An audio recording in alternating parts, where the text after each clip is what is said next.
ভারতের প্রধানমন্ত্রী হিসেবে নরেন্দ্র মোদীর শপথ অনুষ্ঠানে যোগ দিতে ভারতের উদ্দেশ্যে রওনা হয়েছেন প্রধানমন্ত্রী শেখ হাসিনা।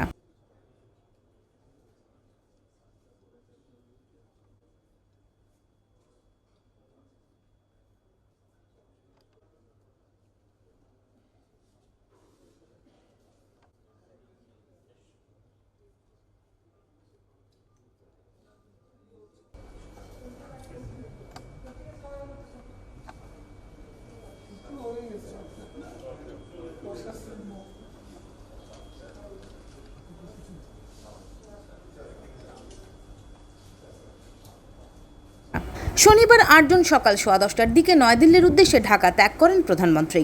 মোদীর শপথ গ্রহণ অনুষ্ঠানে যোগদান শেষে 10 জুন দুপুরে দেশে ফিরবেন তিনি।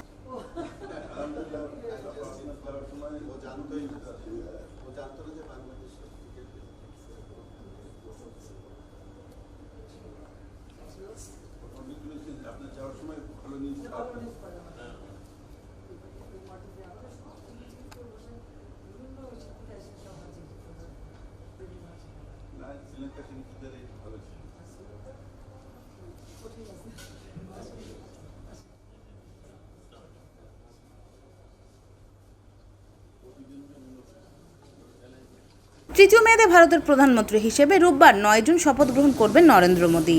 এর মধ্য দিয়ে কংগ্রেস নেতা জওহরলাল নেহরুর পর টানা তৃতীয়বার দেশটির প্রধানমন্ত্রী হচ্ছেন নরেন্দ্র মোদী। এর আগে গত বুধবার 5 জুন টেলিফোনে নরেন্দ্র মোদীকে অভিনন্দন জানিয়েছিলেন প্রধানমন্ত্রী শেখ হাসিনা। আলাপকালেই শপথ গ্রহণ অনুষ্ঠানে যোগ দিতে প্রধানমন্ত্রীকে আমন্ত্রণ জানান নরেন্দ্র মোদী। দিনাত টিয়ন, desk report, news now Bangla, Dhaka.